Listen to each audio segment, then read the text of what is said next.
श्री 108 कुंडी सहस्त्र चंडी महायज्ञ एवं मां काली के 21 दिव्य स्वरूपों की स्थापना, अमृतमयी श्री राम कथा एवं विशाल संत समागम बरगी नगर में दिनांक 29 सितंबर 2019 से 13 अक्टूबर तक। ओम क्रीं कालिकायै नमो नमः। ओम क्रीं कालिकायै नमो नमः। ओम क्रीं कालिकायै नमो नमः। ओम क्रीं कालिकायै नमो। जगदीश पटेल जी को कि वह मंच पर पहुंचे और आशीर्वाद ग्रहण करें।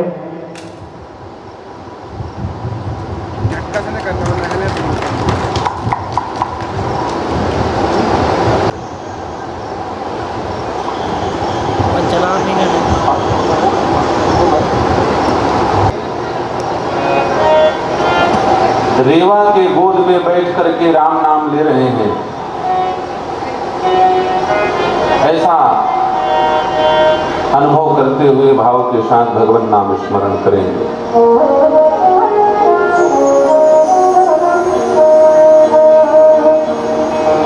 राम राम राम राजा राम राम राम राम।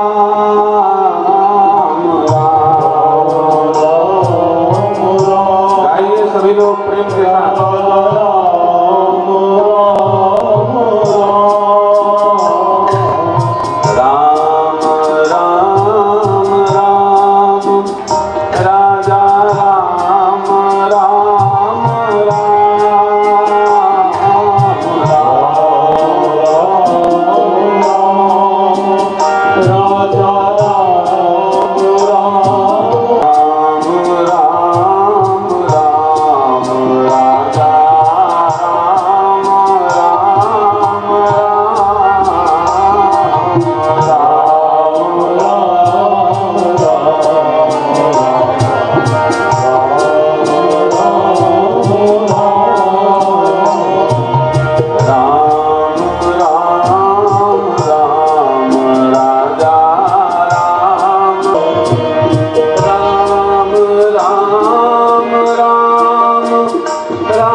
भगवान के नाम का स्मरण कीजिए।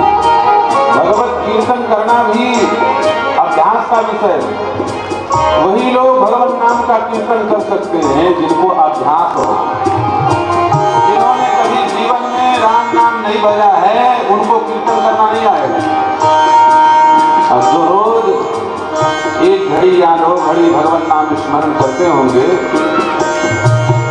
उनके रोम रोम में रोमांच। राम राम राजा राम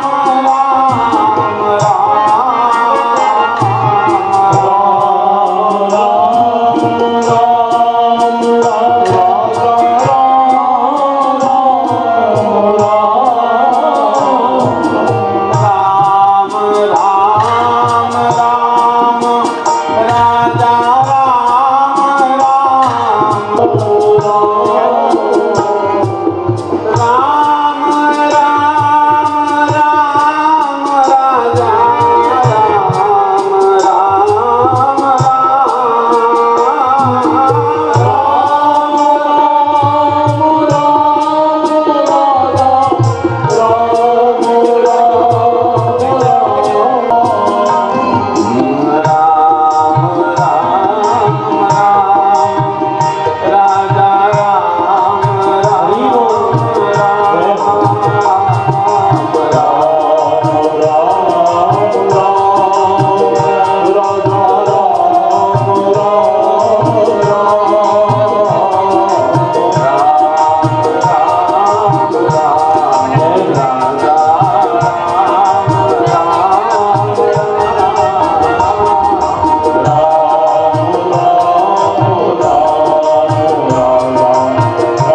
अधर्म का नाश हो, प्राणियों में सद्भावना हो, विश्व का कल्याण हो, गौ माता की जय गौ हत्या बंद हो, नमः पार्वती पते हर हर महादेव।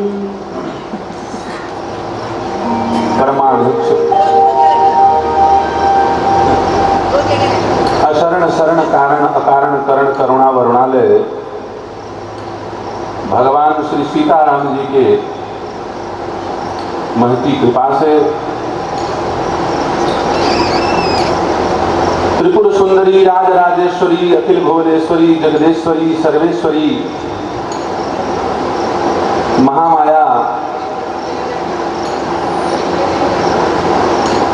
मां दुर्गा के छत्र छाया में परमाराध्य वैसे तो नर्मदा का कण कण शंकर है, लेकिन यहाँ पर नंदिकेश्वर भगवान के रूप में विराजमान भोले बाबा, जिनके अभय से हम सब लोग नित्य राम कथा श्रवण कर रहे हैं। रिंग तुंग तरंगनी कलकल ध्वनि निर्णादनी भगवती माँ रेवा, जिनके दर्शन से ही मन आनंदित होता है, ऐसी माता नर्मदा, इन सबको अनंत कोटि साष्टांग दंडवत प्रणिपात निवेदित करते हुए मंचस्थ विराजमान अयोध्या से पधारे हुए गोला घाट अयोध्या में जिनका आश्रम है महंत कैलाशदास जी महाराज, जावालीपुर महर्षि जावाली की तपस्थली से पधारे हुए गीता धाम से जगत गुरु द्वाराचार्य श्री श्याम देवाचार्य जी महाराज जी की कृपा पात्र शिष्य श्री शास्त्री जी, संत दिवाकर दास जी, हमारे मध्य खंडवा से पधारे हुए श्री परमहंस जी महाराज, और जिनके संस्थान के तत्वावधान में यह महामहोत्सव आयोजित हुआ है, और उन सब लोगों को जिनका दिशा निर्देशन प्राप्त हो रहा है, ऐसे ज्योतिष सम्राट पंडित श्री रेवाराम शास्त्री जी। देखिए, मैंने आपको पहले कहा कीर्तन करने के पूर्व कि ऐसा अनुभव करो कि रेवा के गोद में बैठ करके राम का नाम स्मरण कर रहे हो, लेकिन यहाँ बगल में हमारे रेवा और राम दोनों बैठे हुए, आपको रेवा और राम के रूप में ये आदर्श गृहस्थ हैं, संतों के बड़े सम्मान करते हैं, इसलिए साधुवाद के अधिकारी हैं। और क्यों ना हो, ऐसे भीषण कलिकाल में जहां लोग सदाचार छोड़ रहे हैं, संतों का सम्मान छोड़ रहे हैं, गौ रक्षा छोड़ रहे हैं, जितने भी सत्व को धारण करने वाले मान बिंदु हैं उनका तिरस्कार कर रहे हैं, ऐसे समय में यदि कोई आदर्श गृहस्थ दिखाई दे तो संतों का मन बड़ा प्रसन्न होता है। हम सब संतों के आशीर्वाद प्राप्त करने योग्य पात्रता, साधुवाद की पात्रता पंडित रेवाराम शास्त्री जी के अंदर है। इनको भूरी भूरी प्रशंसा करना आवश्यक है और मैं उपयुक्त भी समझता हूँ।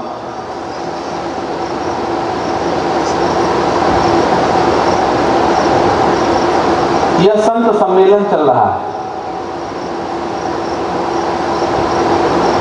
अनेक संत महापुरुष इस महामहोत्सव में आते जाएंगे, आप सब उनका आशीर्वचन सुनते जाएंगे। थोड़ी देर बाद सनासीन होंगे, उनके द्वारा भी आप लोग आशीर्वचन श्रवण करेंगे। आप लोग कहें विचार कर रहे होंगे, और खास करके जो दूरदर्शन पे माध्यम से, टीवी के माध्यम से, आस्था भजन चैनल के माध्यम से जो श्रोतागण इस महोत्सव को देख रहे हैं, सुन रहे हैं, वो लोग सोच रहे होंगे पहले ऐसा आयोजन कभी देखा नहीं। आजकल लाइव टेलीकास्ट की लाइव जो कथाएं होती हैं, एक वक्ता ही पूरे 9 दिन कथा व्यासपीठ पर बैठ करके भगवान की कथा श्रवण कराते हैं। लेकिन ये हमारे सनातन परंपरा का एक अंग है। और यहां पर जो मंच लगा हुआ है, अनेक संत विराजे हुए हैं, रामचरितमानस, भागवत, गीता, नाना पुराणों के विद्वान, और ये लोग अपने अपने मति गति के अनुसार भगवत कथा का रसास्वादन आप लोगों को करा रहे हैं। ये भी एक विधा है, ये संत सम्मेलन है। यहाँ पर अनेक महात्मा आप लोगों को भगवत कथा गुण रहस्यों को श्रवण कराएंगे। लाभ क्या होगा? एक व्यक्ति जब सुनाएगा तो एक बुद्धि से ही बात आप लोगों को प्राप्त हो पाएगी। लेकिन जब जहाँ 4 लोग बैठ करके मंथन करते हैं तो वहां पर अधिकाधिक ज्ञानवर्धन, भक्तिवर्धन, वैराग्यवर्धन की बातें सुनने को प्राप्त होती हैं। इसलिए जब रेवाराम जी हमारे पास चित्रकूट पधारे तो निर्णय किया गया कि 15 दिवसीय अधिवेशन चलेगा। 7 दिन 9 दिन की कथा सब लोग सुनते हैं। कलयुग के जीव बड़े छोटे आयु वाले हो गए, छोटी बुद्धि वाले हो गए। वो चाहते हैं 9 दिन की कथा नहीं 5 दिन की कथा हो जाए। वो चाहते हैं 3 दिन की नहीं, वो 3 घंटे की कथा हो जाए। वो चाहते हैं 3 मिनट की कथा हो जाए। सब कुछ छोटा करते चले जा रहे हैं। ऐसे समय में हम लोगों ने विचार किया कि भगवत कथा का प्रसार करना है। पहले के समय पे सूर्योदय से लेकर सूर्यास्त तक भगवान की कथा होती थी। हमने कहा 7 दिन का 9 दिन का कम से कम 15 दिन एक पक्ष भगवान की कथा सुनते हुए, संतों के दर्शन करते हुए, नर्मदा स्नान करते हुए, मनकामनेश्वर भगवान का दर्शन करते हुए व्यतीत हो तो बड़ा समय का सदुपयोग होगा। ऐसा विचार किया गया। तब जाकर के आप लोगों को यह दिव्य सत्संग प्राप्त हो रहा है। सत्संग, आप सब सत्संग करने उपस्थित हुए। सत्संग शब्द का अर्थ क्या होता है? सत में 2 शब्द हैं। सत में, सत्संग में 2 शब्द हैं। एक है सत, दूसरा है संग। सत्संग के अर्थ को समझने के लिए दोनों के अर्थ को समझना आवश्यक है। जो व्यक्ति केवल सत का अर्थ जानता है और संग का नहीं जानता है तो सत्संग अधूरा हो जाएगा। जो व्यक्ति केवल संग का अर्थ जानता है और सत का नहीं जानता है तो सत्संग अधूरा हो जाएगा।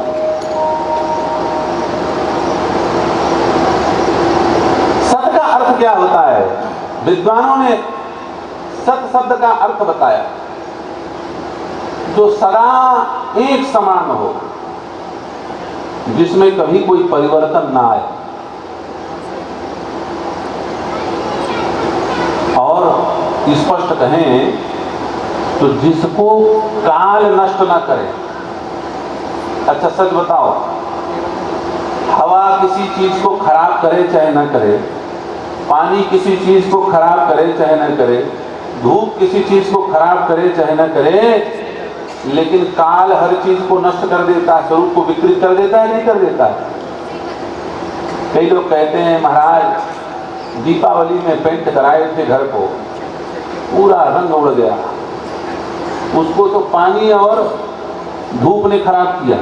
लेकिन सच बताओ, आप जब 22 साल के थे, 20 साल के थे, तब आपका चेहरा लाल लाल था टमाटर जैसे। आप 55 साल के हो गए तो सड़ी लौकी के जैसे मुंह क्यों दिखाई दे रहा है?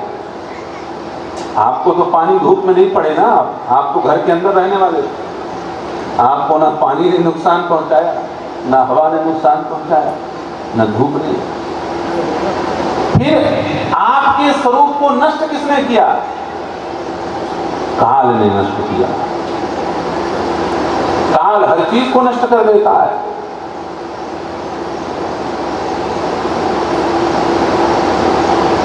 उपनिषद में कहा गया काल सबको मारने वाला है, काल के सामने कोई टिक नहीं सकता।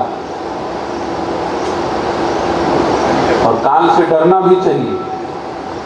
जो काल से न डरे तो वो काल कलवित होके रहेगा।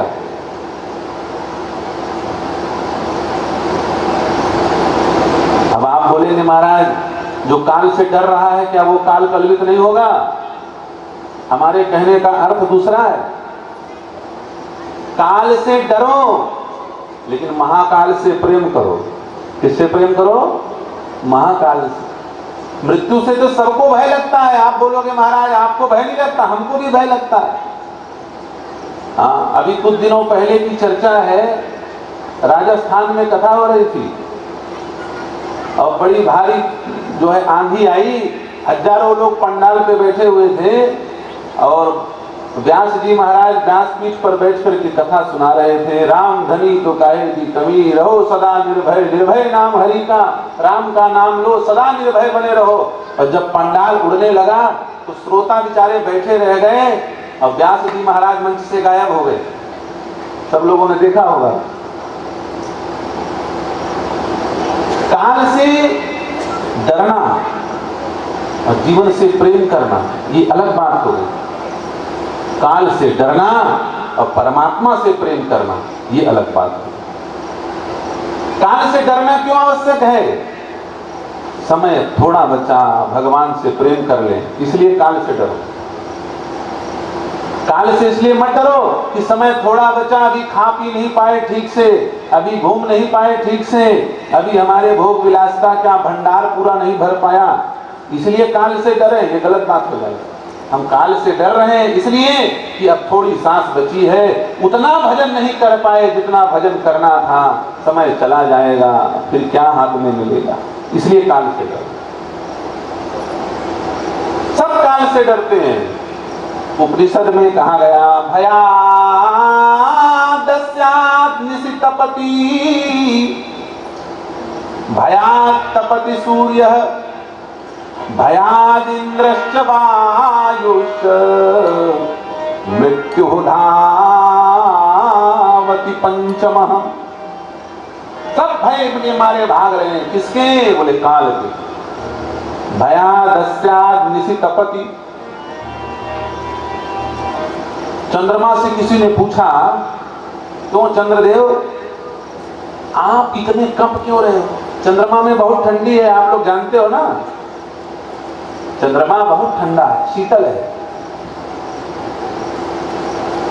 और जिसकी बुद्धि ज्यादा गर्म हो उनको चंद्रमा की साधना करनी चाहिए। जोशाचार्य जी महाराज बैठे हुए हैं रेवाराम जी, क्यों शास्त्री? जो ज्यादा उग्र स्वभाव के होते हैं तो लोग कहते हैं महाराज शील नहीं है, सहने की क्षमता नहीं है, तो क्या करना चाहिए? फिर ये कहेंगे चंद्रमा का जो रत्नमणि है उसे धारण करो, मोती को धारण करो, और सोमवार को उपवास रहो, जो है पूर्णिमा को उपवास रहो, चंद्रमा की साधना करो, तब जाकर के चंद्रदेव प्रसन्न होंगे। तो थोड़ी बहुत शीतलता आपके दिमाग में वो दे देंगे तो बुद्धि खोपड़ी शांत हो जाएगी जो गर्म हो रही है। चंद्रमा से शील की उत्पत्ति होती है। कल सुना रहे थे मकारो चंद्र बीजश्च पीयूषम रसवर्धना। चंद्रमा का बीज मंत्र मां और शील की उत्पत्ति चंद्रमा से होती है। पहले माताएं पूर्णिमा उपवास रखती थी, इसलिए चेहरा बढ़िया चंद्रमा के समान चमकता था और मन भी चंद्रमा के समान शांत रहता था। लेकिन अब पूर्णिमा का उपवास छोड़ो, एकादशी का उपवास छोड़ो, 24 घंटे खाने में समय लगा हुआ है, उपवास ध्यान तप योग कोई चीज नहीं रह गया जीवन में। अब जो है खूब ब्यूटी पार्लर जा करके खूब खर्चा कर करके परेशान है, फिर भी चेहरे में वो चमक नहीं आ रही है जो चमक चंद्रमा के द्वारा आती, साधना के द्वारा आती, शील के द्वारा आती। क्यों? क्योंकि बाहर वाला व्यक्ति जब आपको सजाएगा, आधुनिक उपकरणों से जब आप सजोगे तो वो बाहरी सजावट होगी, लेकिन जो आपके चेहरे पर शील से चमक आएगी वो भगवान की कृपा से आएगी, आपके स्वभाव से आएगी, वो मरते दम तक रहे। चंद्रमा शील का देवता है, ठंडा शीतल है।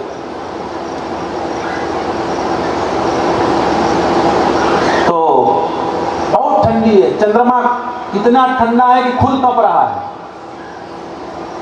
किसी ने पूछा क्यों कंप रहे हो भाई? चंद्रमा ने कहा डर के मारे कंप रहे हैं। क्यों कंप रहे हैं? डर के मारे। कई लोग कंपते हैं ना, डर के मारे कंप रहे हैं। किसका डर है भाई? आप तो चंद्रदेव हो, चंद्रलोक है आपका, आप किसके डर से डर रहे हैं? चंद्रमा ने कहा हम काल के डर से डर रहे हैं। काल। बताओ चंद्रमा को भी काल का भय है। फिर आगे बढ़े लोग, आगे बढ़े तो भया दस्याद निशि तपति भया तपति सूर्य। सूर्य भी कप रहा था। सूर्य नारायण से पूछा महाराज आप क्यों कप रहे हो? और इतना गरम आपके शरीर से आवाज निकल रही है, आप इतना क्यों कप रहे हो? सूर्य नारायण ने कहा हम भी काल के डर से कप रहे हैं। तो उसने कहा बोले भाई चंद्रमा का कंपन समझ में आता है शीतलता के कारण, आपको तो ठंडी नहीं लग रही, आप क्यों कप रहे हो? सूर्य नारायण ने कहा कोई जरूरी है क्या कि कोई व्यक्ति ठंडी के कारण ही कपता है? बुखार आ जाए तो कपता है, हम गर्मी के कारण कप रहे हैं। कोई ठंडी के कारण कप रहा है, कोई गर्मी के कारण कप रहा है। भया दस्याद निशि तपति भया तपति सूर्य भयादिन्द्रश्च वायुश्च मृत्यु धावति पंचमः। इंद्र वायु यमराज स्वयं मृत्यु कांप रहा है, यम भी परेशान है, बेचारे भैंसे पर बैठ करके कभी इसको मार के घसीट के ले जाते हैं, कभी उसको मार के भाग मचाए बेचारे। यमराज से पूछा किसके डर के मारे इतनी टाइट ड्यूटी कर रहे हो? यमराज ने कहा मैं काल हूं, लेकिन मेरे ऊपर महाकाल बैठा है, काम नहीं करूंगा तो मैं मर जाऊंगा, इसलिए मैं भी मारने में लगा हूं। वायु से पूछा इतनी तेज गति से क्यों जाते आते रहते हो, सदैव कंपन रहता है आप में? वायु ने भी कहा काल से भयभीत हूं, सब कोई काल से भयभीत। बताओ जब ये सब काल से भयभीत हैं तो हम लोगों की क्या बिसात है? इनको भी काल के द्वारा खा जाने का डर सता रहा है। और याद रखिए काल तो सबको खाएगा। इस संसार में जो भी आया है उसे काल खाएगा। श्री कबीरदास जी महाराज ने बहुत अच्छी बात कही है, जो भी इस संसार में आया वो दिख तो रहा है जिंदा, लेकिन ज्यादा समय तक जिंदा नहीं दिखने वाला है। एक बड़े अच्छे संत हुए राजेश्वरानंद जी महाराज, उनका साकेत गमन हो गया, बड़ा अच्छा भाव कहते महाराज मुझे तो कोई जिंदा दिखाई ही नहीं देता, सब मुर्दा दिखाई दे रहे हैं चारों तरफ। एक आदमी खड़ा हो गया हम तुमको मुर्दा दिखते हैं? उन्होंने कहा हाँ बिल्कुल मुर्दा हो। कैसे मुर्दा? हम चल फिर रहे हैं। उन्होंने कहा कितने दिन तक चलोगे फिरोगे? भविष्य में मरोगे कि नहीं मरोगे? बोले मुर्दा इसको कहते हैं, सामने से एक लाश ले जा रहे थे, मुर्दा इसको कहते हैं। उन्होंने कहा भैया देखो ये अभी प्रेजेंट का मुर्दा है। 3 काल होते हैं ना, भूत भविष्य वर्तमान, काल 3 प्रकार के होते हैं। ये अभी मरा है, ये वर्तमान का मुर्दा है। इसका बाप मरा है 20 साल पहले, वो भूतकाल का मुर्दा है। ये मर के जो जा रहा है ये वर्तमान का मुर्दा है। और तुम उनके बेटा हो, तुम भी कभी न कभी लिपट ही जाओगे। तो तुम क्या हो? बोले तुम भविष्य के मुर्दा हो। जो जिंदा है वो भविष्य का मुर्दा, जो अभी जा रहा है वो वर्तमान का मुर्दा, और जो मर गए वो सब भूतकाल के मुर्दा। मुर्दा ही मुर्दा है चारों तरफ, जिंदा कोई नहीं। कबीरदास जी ने कहा, बोले हमको तो लगता है ये देश ही मुर्दों का है, पूरा देश मुर्दों का। साधु यह मुर्दों का गाँव, साधु यह मुर्दों का गाँव, साधु यह मुर्दों का गाँव। पीर मरे पे गंबर मरी है, पीर मरे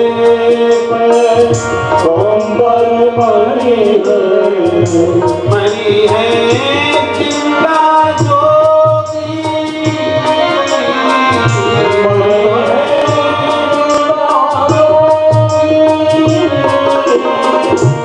राजा मरे प्रजा भी मरी है, राजा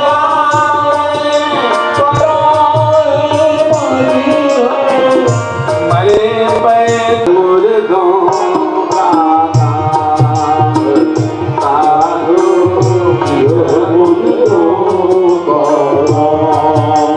बड़े बड़े पीर पैगंबर मर गए,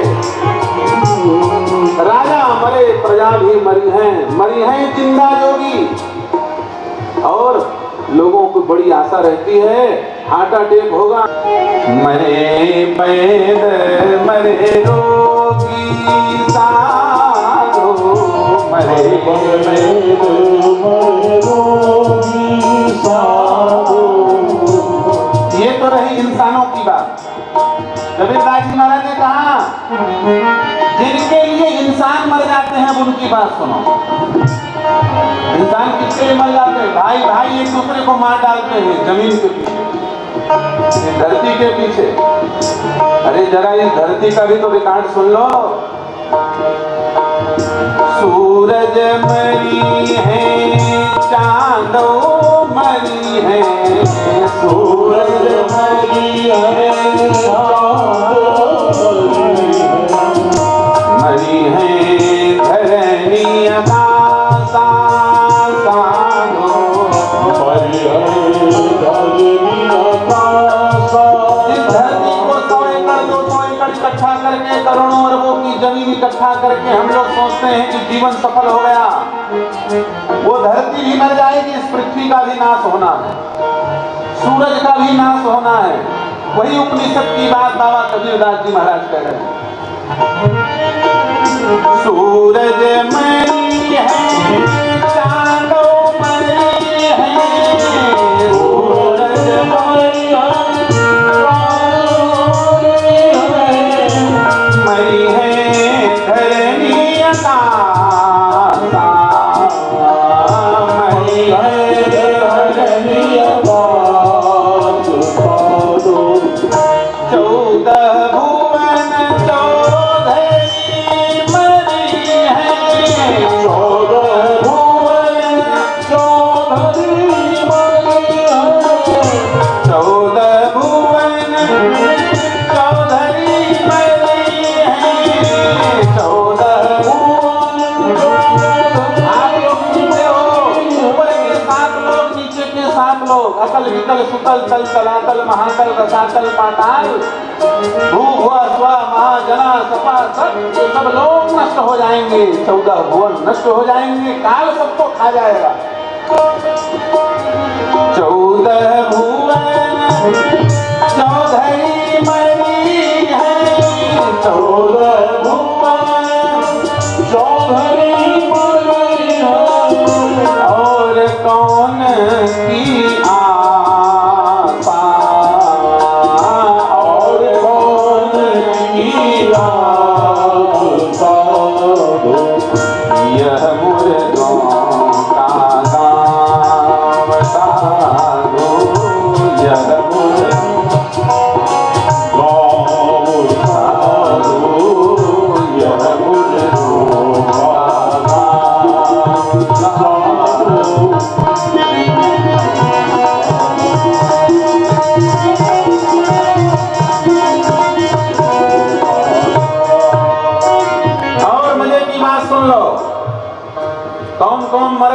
कौन मरने वाले हैं? बाबा कबीरदास जी महाराज कह रहे हैं, 9 भी मर गए 10 भी मर गए, 9 भी मर गए 10 भी मर गए। चले गए। 10 में कौन? बोले दक्ष के ब्रह्मा के 10 मानस पुत्र हुए सबसे पहले, वो भी चले गए। 9 भी मर गए 10 भी मर गए, 9 भी मर गए 10 भी मर गए। मर गए सहस्र 88, मर गए सहस्र 88। शौनकादिक 88,000 महात्मा जो नैमिषारण्य में बैठ करके नित्य कथा सुनते हैं, सब चले गए। 9 भी मर गए 10 भी मर गए, 9 भी सहस्र 88 मर गए।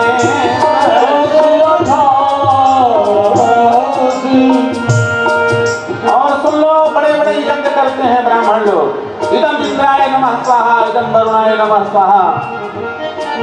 इंद्र की पूजा, अग्नि की पूजा, वरुण की पूजा, इनका क्या होगा? कबीरदास जी महाराज कहते हैं ये भी चले जाएंगे, इनका भी कोई परमानेंट परमिट नहीं बना है। 33 कोटि देवता मरे हैं, 33 कोटि देवता मरे हैं। परिकाल की फांसी, परिकाल की फांसी।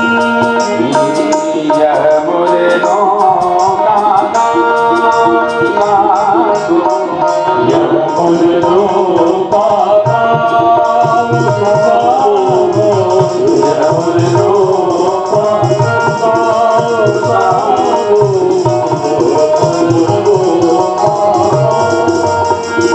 लोगों ने हाथ जोड़ लिया कबीरदास जी के सामने।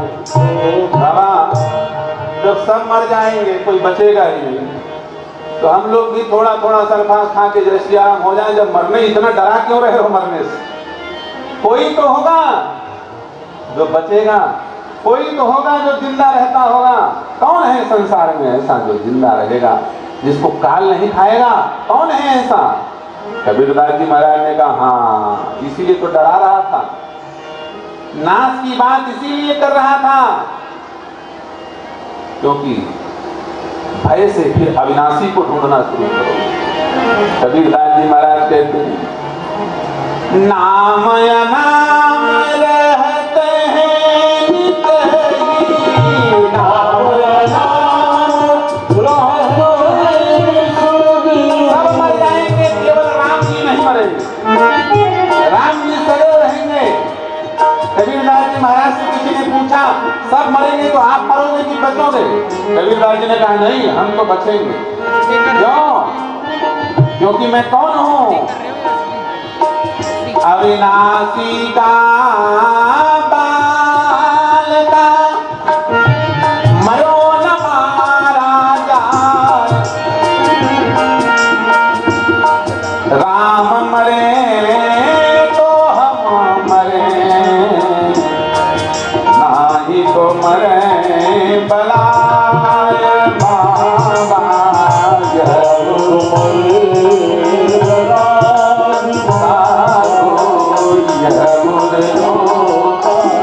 बोल पड़े कबीरदास जी महाराज, इस संसार में यदि मृत्यु के भय से बचना है, अविनाशी को पकड़ना है, तो केवल एक ही रास्ता है। क्या?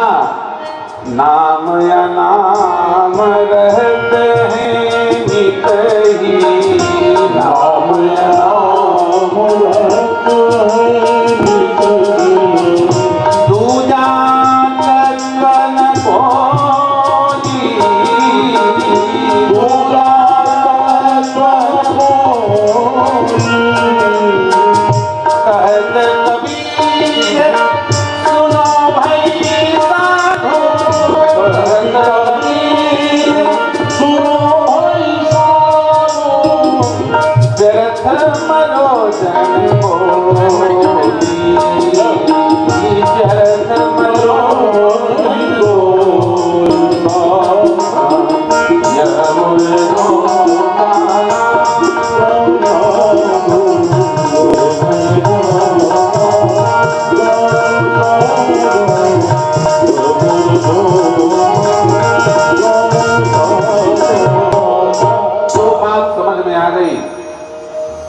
काल से नष्ट हो जाता है वो सत नहीं हो सकता। जो काल से नष्ट हो जाए वो सत नहीं हो सकता।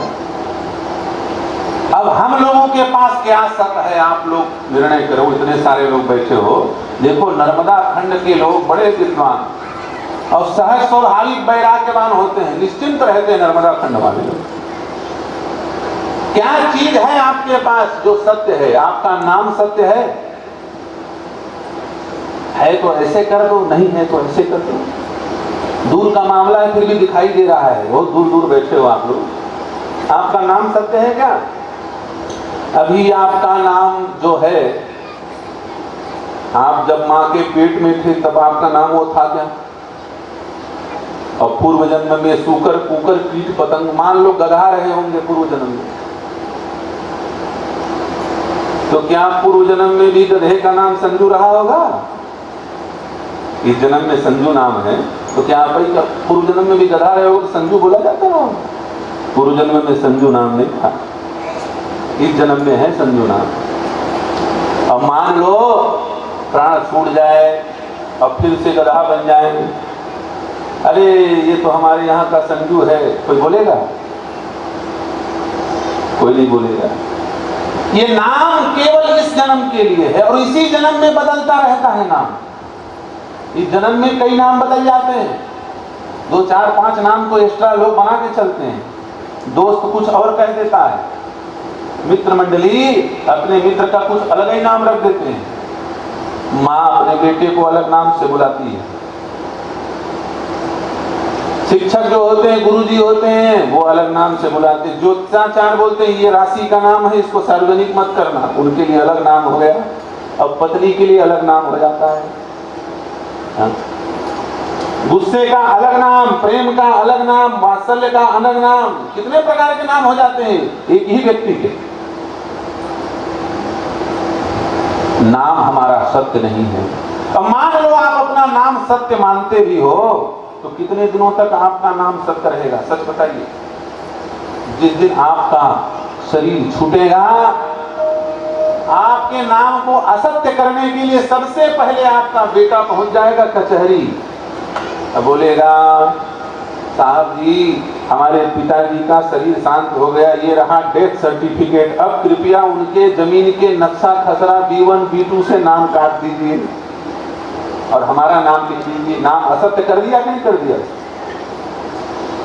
हमारा नाम सत्य नहीं है। तब बोलोगे महाराज क्या चीज सत्य हो सकता है? आप ही लोग विचार करो। सबसे ज्यादा प्रेम है आपको आपने धाम में, जहां हो आप लोग। नाम नहीं है तो धाम सत्य होगा। जिस घर में रह रहे हैं, जिस घर को इतने प्रेम से बना रहे हैं, 4 मंजिल का, खूब टाइल्स, पीओपी, पुट्टी, एसी, झूमर बड़े बड़े लटकाए जा रहे हैं, लोग सोच रहे होंगे कि ये घर, ये धाम सत्य होगा। अच्छा सत्य बताओ भाई, जहां पे आपका मकान बना है पहले उसमें पूरे गांव नगर बस्ती का कूड़ा फेंका जाता था वहीं पर, उसको घूरा कहते हैं। इधर क्या कहते हैं? घूरा कहते हैं ना। पहले वहीं पर घूरा था, आज मकान बन गया। अब क्या गारंटी है कि वो जहां पर घूरा था वहां मकान बना है तो मकान बना ही रहेगा? अरे हम लोगों के लल्लू पंजुओं की बात छोड़ो, बड़े बड़े चक्रवर्ती सम्राटों के जो बड़े बड़े किला हैं, आज वहां पर दीवालों में दरार पड़ गए, पेड़ उग गए, छतों में घास उग गई, बड़े बड़े सांप बिच्छू वहां वास कर रहे हैं, भूत प्रेतों का वास है, इंसान जाने में डरता है, खंडहर पड़े हैं उनके मकान। तो क्या गारंटी कि हम लोगों का मकान सत्य रहेगा, धाम सत्य रहेगा? इसका मतलब ये सिद्ध होता है कि ना हमारा नाम सत्य है, ना हमारा धाम सत्य है। और जो नाम और धाम को सत्य मानता है अपने, उसका काम सत्य नहीं हो सकता, उसका काम भी असत्य होगा, पक्की बात है। विचार कर लो, हम लोगों का काम क्या है? खूब मेहनत करो, रुपया इकट्ठा कर लो, खूब मेहनत करो, लोगों को जाके जोड़ लो, रिश्तेदारी जोड़ लो, यही हमारा काम है। खाना पीना, आहार निद्रा मैथुन, खाओ, बाल बच्चे पैदा करो, सो जाओ, केवल हमारा यही काम रह गया है आज के समय। आप इंसान को देखिए, इस समय कैसी स्थिति है, मशीन के समान। सुबह से निकलेगा, दिन भर काम काम काम काम काम काम, रात को लौट के आएगा, सो जाएगा, कब सुबह हुआ पता नहीं चला, फिर काम काम। कहाँ जा रहे हो भैया? काम से। कहाँ से आ रहे हो भैया? काम से। काम से आए, काम से गए, और धीरे धीरे काम तमाम हो गया। केवल यही करने के लिए जन्म हुआ है क्या? विचार करना चाहिए, थोड़ा ठहर करके समझना चाहिए। अब कई लोग इतने एक नंबर के झूठे होते हैं महाराज, वो कहते हैं कि हम क्या बताएं, भजन वजन करने की आप बोलते हो महाराज जी, हमको तो मरने तक की फुर्सत नहीं है, इतना काम है हमारे पास। अच्छा ये बताओ, ये पक्की झूठ है कि नहीं है बात? आप जब रविवार का दिन होगा तब आप फोन लगाओगे यमराज के यहाँ कि हाँ आज हम फुर्सत हैं, आज आ जाओ, तभी यमराज आएंगे। यमराज को ये बताना पड़ेगा क्या कि आज हमारे पास कोई काम नहीं है, आज हमें ले जाओ, तब यमराज आएंगे? नहीं, जब उसको ले जाना होगा तो तुम कुछ भी करते रहो, उठा के ले जाएंगे। केवल खाना, केवल सोना, केवल बाल बच्चे पैदा करना, ये मनुष्य का काम नहीं है। एक बड़े अच्छे संत हुए श्री दरिया जी महाराज, उन्होंने कहा जो केवल खाने के लिए मेहनत कर रहा है, क्षमा चाहता हूं भैया, उसे मनुष्य के रूप में पशु ही मानना, वो मनुष्य नहीं हो सकता। दिख तो रहा है 2 पैर वाला, लेकिन वो 2 पैर वाला पशु है। श्री दरिया साहब जी महाराज कहते हैं, बड़ा अच्छा पद है। दरिया जी महाराज कह रहे हैं, जिसने जीवन में भगवान नाम भगवत कथा श्रवण नहीं की, कभी अपने लक्ष्य को प्राप्त करने का विचार नहीं किया, उस सत्य अविनाशी परमात्मा का स्मरण नहीं किया, वो मनुष्य रूप में पशु है।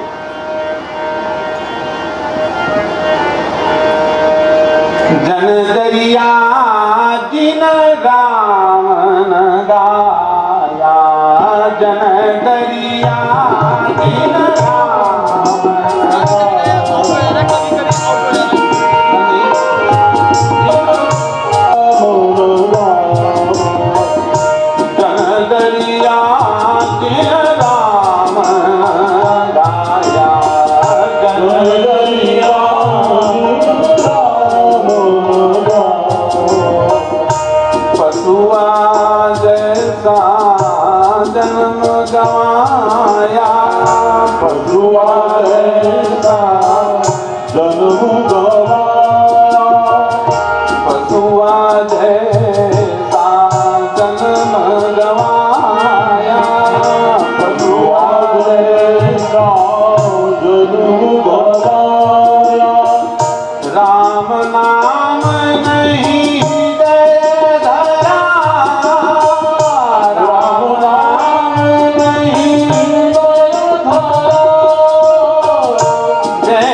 खाने के लिए जी रहा है वो पशु है। और एक कदम आगे बढ़ गए, बोले वो पशु नहीं, वो पशु से भी गया बीता। क्यों? क्योंकि जो 4 पैर वाला पशु है वो बड़े फायदे में। अच्छा सच बताओ भाई, किसी ने 4 पैर वाले पशु को झूठ बोलते हुए देखा? अब दुकान में बैठ करके कितना झूठ बोलते हैं हम लोग, जो व्यापारी लोग। हम तो कहाँ बैठे, हमारा दुकानें नहीं है, हम माने हम आपको अपने साथ लेके बोल रहे हैं। अरे वैसे तो साड़ी ये जो है 800 की है, लेकिन हम आपके लिए लगा रहे हैं 700 का, क्योंकि आप अपने हम 100 रुपया घाटे में बेच रहे हैं। इतना बड़ा झूठ बोलते हैं। तो दूसरा होता कोई 1200 से कम में नहीं बेचने वाले। झूठ बोल बोल के, क्यों? खाने के लिए झूठ बोला जा रहा है, खाने के लिए छल किया जा रहा है। और पशु को कभी झूठ बोल करके खाते हुए नहीं देखा होगा। दरिया जी महाराज कहते हैं यदि खाने के लिए जी रहे हो तो वो पशु ज्यादा बढ़िया है। क्यों? क्योंकि वो पशुआ जंगल चरी आवे, वो पशुआ जंगल चरी आवे, नर पशु कोटि जतन करी खावे, नर पशु करोड़ों जतन करके ये दो पैर वाला पशु खाने के लिए भी रहा है, यदि भगवान का भजन नहीं कर रहा है। नर पशु कोटि जतन खावे, नर पशु कोटि जतन खावे, राम नाम नहीं जाना, राम नाम नहीं जाना, जन्म गया पशु बन की नाई, जन्म गया पशु बन की नाई,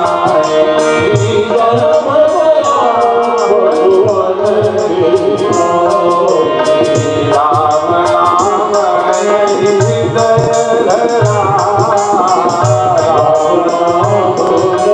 ना ध्येय बना के चल रहा हो वो पशु है।